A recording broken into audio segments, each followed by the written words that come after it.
Officials are providing an update on the fire in 2 apartment buildings in Thorncliffe Park. Let's listen in. The City of Toronto. Pleased to be here with you this afternoon to provide an update on what is happening down at Thorncliffe Park. So in a moment, I'm going to invite up our speakers who each have an update to share with you. So a friendly reminder to our media partners, we have a microphone on my right here for one question, one follow-up. When you come up, if you can please say your name and outlet and then address who the question is to, that would be great. We'll go around to make sure everyone has at least one opportunity to ask questions. So thank you.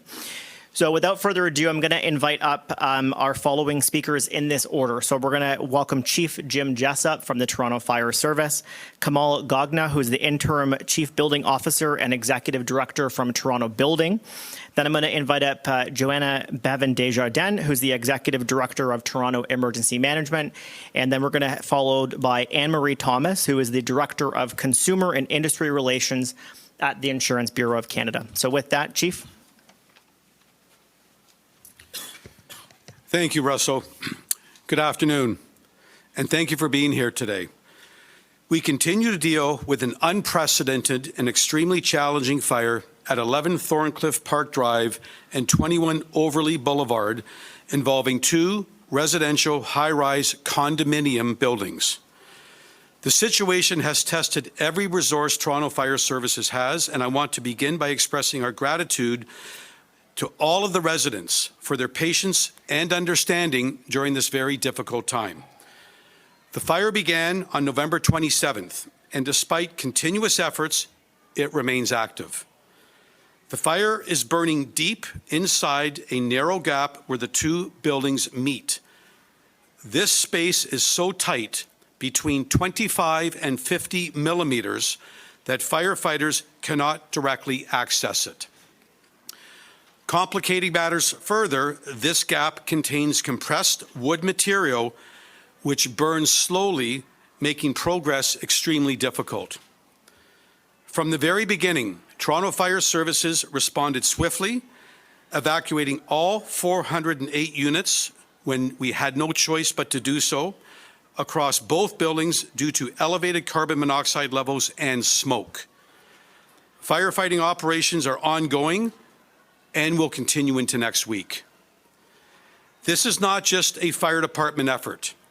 This is a city-wide response with multiple divisions continuing to support this incident and the residents and the Thorncliffe community.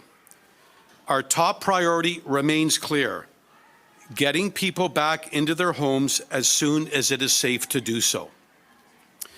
Yesterday, my senior operations team met with a group of multidisciplinary engineers to explore every possible option to extinguish this fire. After careful review, the engineering team unanimously recommended the following next steps. The building will remain evacuated until further notice. We cannot provide a specific time frame as to when the fire will be extinguished, except to say evacuation will continue at least into next week. We understand this is hard to hear for those impacted. The recommended approach will cause significant damage to units adjoining the wall where the fire is burning, but this is necessary to eliminate the fire. Our team of firefighters and city engineers continue to work together to assess and plan the steps required for residents to be able to return safely. We know residents are eager to return home, and we share that urgency, but safety must come first. I want to express my deepest appreciation and gratitude to the hundreds of firefighters and senior officers that have been on site 24 hours a day since the fire started. Thank you again for your patience, understanding, and support during this challenging time. I'll now hand it over to Kamal from Toronto Building to give an update. Kamal?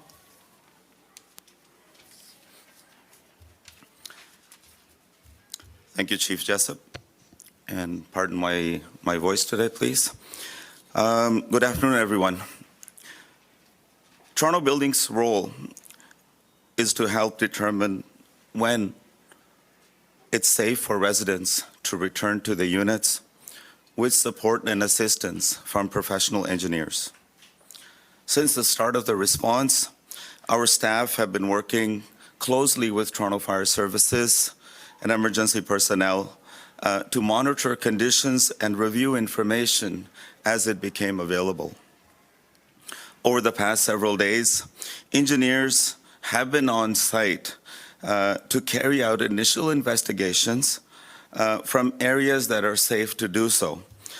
These early reviews will help guide more detailed and thorough investigations and evaluations, which can only be completed once firefighting operations have concluded. We know there may be several questions with respect to materials used.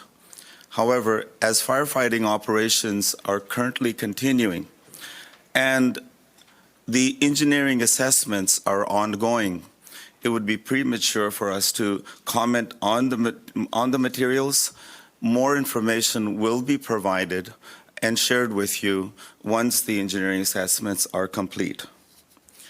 When the fire is fully extinguished, engineers will be able to complete that assessment, and this work again will inform a plan on when residents can return to the units safely. Based on what we know today, we expect that different parts of the building may be available for occupancy at different times, basically using a phased approach. We understand how stressful it is for residents to be away from their homes, especially during this time of the year. And we're committed to sharing clear information as soon as assessments are completed and timelines for return to the units is available. We continue to work closely with property management teams for both buildings to ensure residents receive the latest updates as they become available. With that, I'll turn it over to Joanna Bevan from Toronto Emergency Management.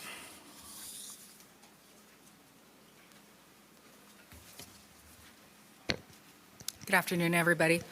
Thank you, Kamal. Thank you, Chief Jessup. As my colleagues have already mentioned, we recognize that this is an incredibly difficult time for all impacted residents, and we remain deeply committed to supporting them. My team's role at Emergency Management is to help coordinate the City of Toronto's response to this incident, as well as provide emergency social services to those living in the 2 condo buildings that are affected by this incident. The city has proactively stepped in to ensure residents have the time and the support they need to connect with their insurance providers and access city-led services.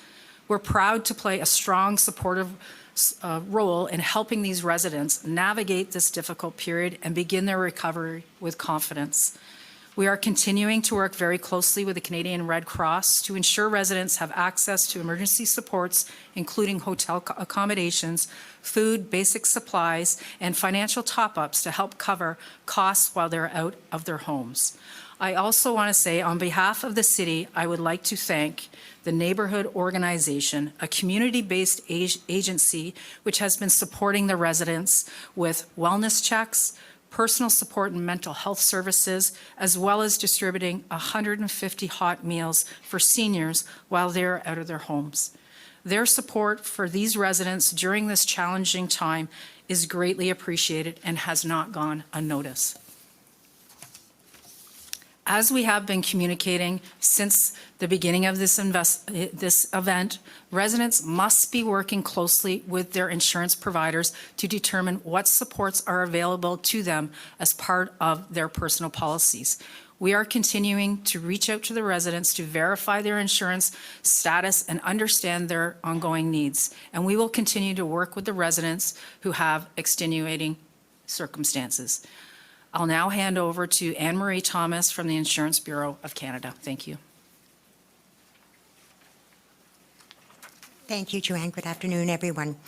So it's important for residents to know that the coverage available under a condominium or renter's insurance policy is there for them for what is known as additional living expenses.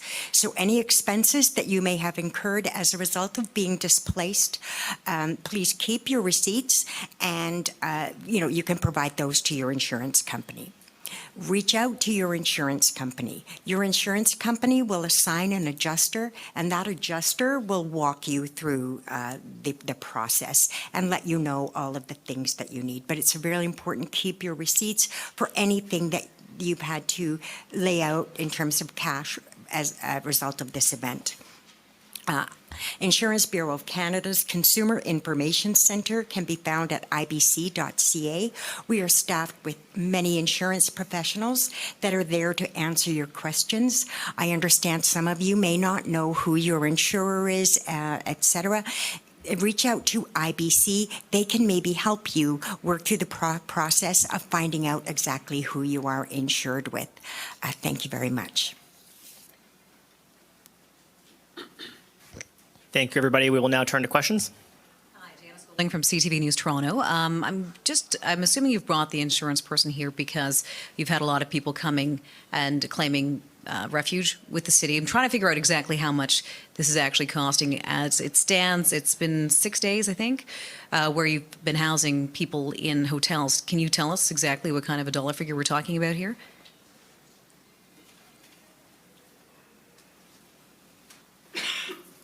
It's difficult for us at this time to actually come up with a sum that we're at this moment. Our focus right now is to helping all individuals get the services that they need. And a lot of it is helping the residents there understand their insurance policies and how to actually contact their insurance so the insurance can help them. And how long will insurance cover expenses? For example, Anne-Marie, you were saying that you'll give them assistance, you'll send out an adjuster, but this is a little bit unprecedented. They're out of their homes for 5 days, 6 days, whatever. It's going to be at least another week, it sounds like.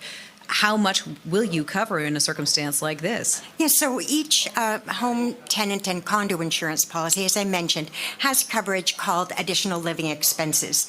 The amount of that coverage varies from insurance company to insurance company. Typically, that coverage is somewhere between 20 to 30% of the policy value. So in a condo, if you've insured your contents for $50,000, the additional living expenses can be up to 20 to 30% of that amount. Okay. Is that helpful? Yes, thank you. And I have a follow-up question if nobody else does. Kamal, for you, what other kind of things are you going to be testing for? You were saying that you got to make sure that there's a phased approach. You're going to get people back in their units when it's safe. Are you going to be testing for toxins? I know that carbon monoxide has been detected. What about other things, burning plastics, et cetera? Can you just tell us about that? Certainly. Thank you for the question. There's a team of professional engineers that's been retained by the boards of both of the management companies of both of the towers. They will be looking at the building thoroughly. They'll be conducting toxin tests. They'll be checking the structure. They'll be checking the fire alarm system. They'll be checking the life safety systems within the system, whether they're operational or not. And until we receive a report from the third-party engineer to say, yes, the building is occupiable, we will not be in a position to provide that clearance. So there'll be a thorough investigation with respect to, prior to occupancy being granted. Thank you. I would love to ask a question. Hi, Lane Harrison, CBC News. Chief Jessup, you mentioned the approach that has been determined and it'll damage some of the units adjacent to it. Can you tell us more about that approach? What I will say is we met with a multidisciplinary team of engineers as we continue to do so today. So even right now, we are exploring and designing different options as this goes through. But to answer your question directly, what that means is we've made access through the walls of a number of units to try to get to the burning material that is literally sandwiched between the two buildings with an access of no greater than 50 millimeters and less than 25 millimeters from the top to the bottom of the building. So in short, we are accessing walls. We're making sure that we can get water and other extinguishing agents onto the product. And just on that tiny space for all of the television reporters here, like what does that look like when somebody's, I don't know, looking at that? Can you just tell us a little bit more visually what you're talking about? So you're talking about 2 inches. Okay, you're talking this much space that my firefighters have been working, try to getting to this burning product through for the last 6 days. As I said, we have never in the history of the Toronto Fire Service experienced a fire like this. I have spoken to colleagues across North America over the last number of days, and metro-sized cities, and they have never experienced a fire like this. So, we are going to continue to take every action we can. We are working with a team of brilliant cross-disciplinary engineers, and we are going to continue doing what we've been doing for 6 days, and that is trying to get this fire out. Hi, Marion Birubé from Radio-Canada. My question is for Mr. Jessup, kind of like a follow-up of what Lane has been asking. When you talk about compressed wood in this really narrow area, is this normal to have that in such a big complex, or is this kind of like a construction defect? So here's what I would say. The investigation into the origin, cause and circumstances of this fire has commenced with the Toronto Fire Investigations Division and the Toronto Police Service. So I'm not going to comment on any part of the investigation for obvious reasons.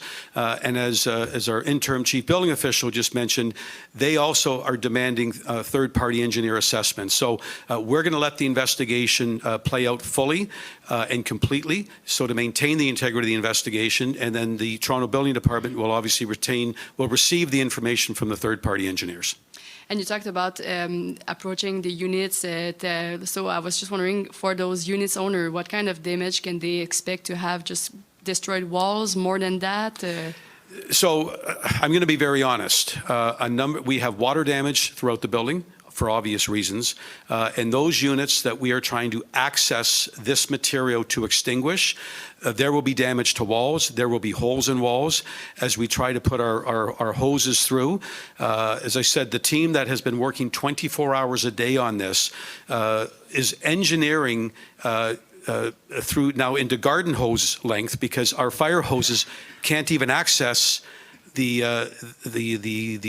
space provided. So our team is taking every steps they can. They're beyond creative and innovative. But as I said, when the time comes when individuals return, we want to be upfront. We want to be honest. There is absolutely going to be damage to the units, both from the fire and the smoke and the water, but also for our efforts to extinguish the fire. How many units? I don't have that in front of me right now. Alan Carter from City News. Thank you, Chief. I do note that you want time to examine what this product is in between the walls, but you said that this is unprecedented. So is it unprecedented in terms of the material as well? Can you comment on that in any way and give us any kind of sense if there are any other buildings that you know of in the city that would have this? So, great question. So it is absolutely unprecedented in the sense of a firefighting operation. As I said, we have never experienced this. I have senior command officers with 40 years experience in the largest service in the country that have never, ever had to extinguish a fire in this manner.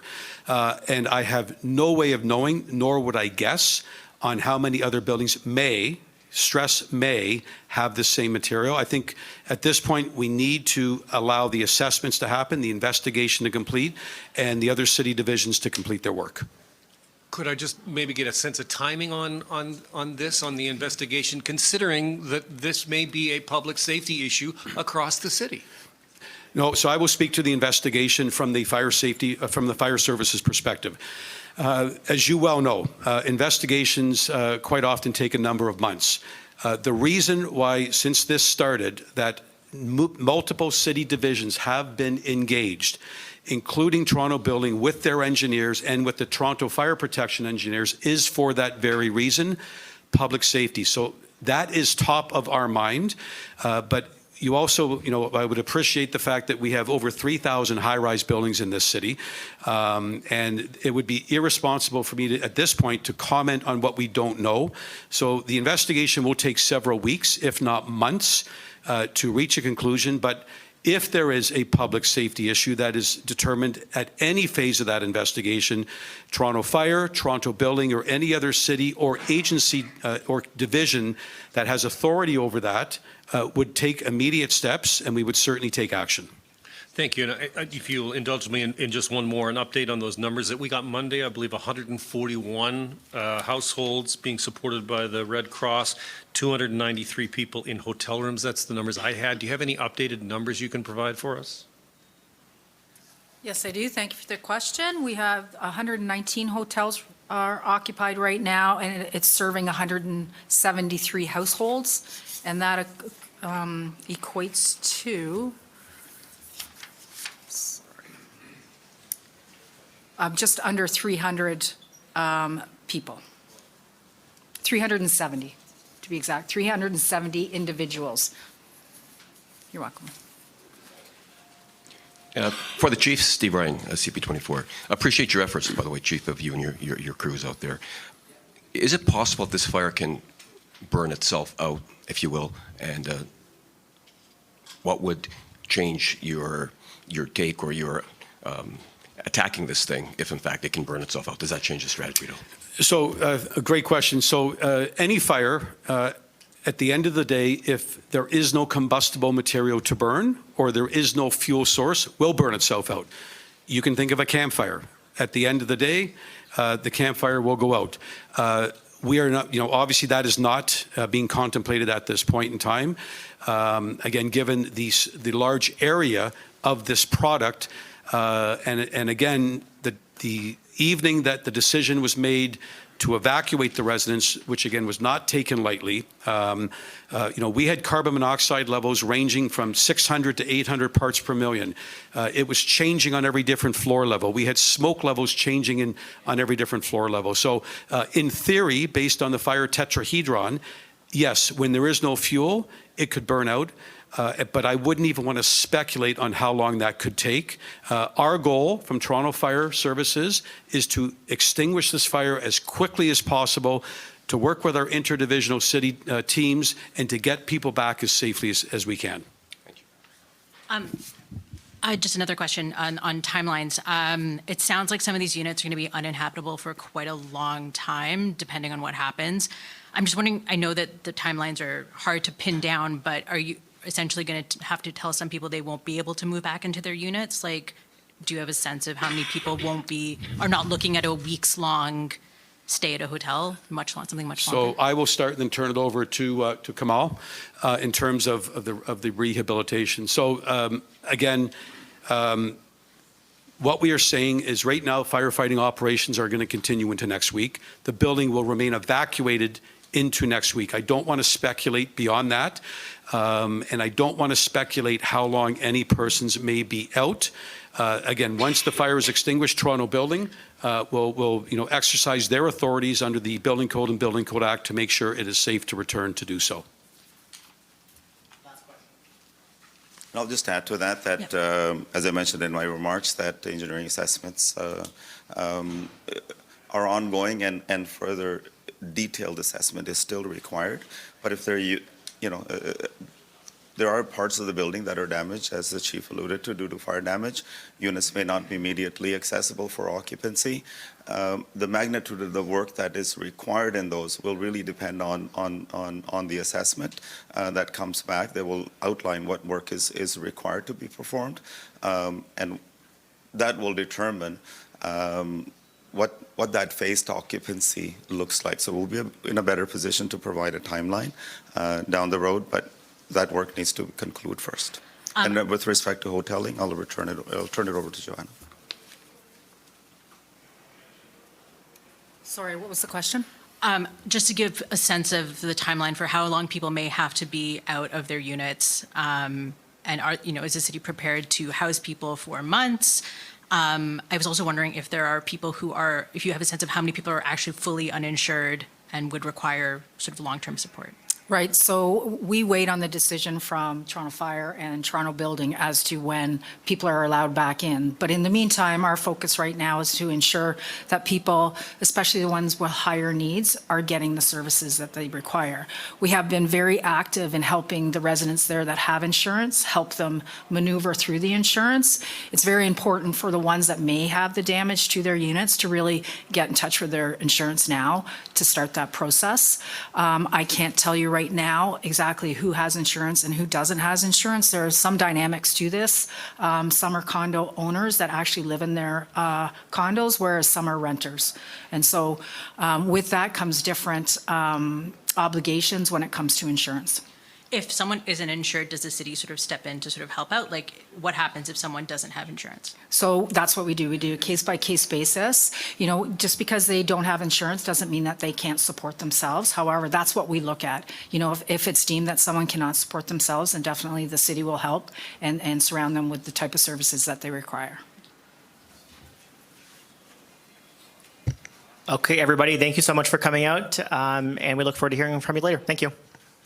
So we were just listening to officials updating us on the Thorncliffe Park fire. What we have learned is that residents will not be able to go back into the building for the foreseeable future. The firefighting efforts will continue into next week. They have not been able to take control over the fire, and the material that is in between the two walls is continuing to burn. We heard from Toronto Fire Services, who said this fire is unprecedented when it comes to a firefighting standpoint, that veterans who have been there for 40 years have never seen a fire like this. So right now, the residents are continuing to be cared for by the City of Toronto, by Red Cross, and we just heard them asking anyone who has incurred any costs because of being displaced to hold on to your receipts and to submit it in to your insurance company. We'll keep you updated on this story, most definitely.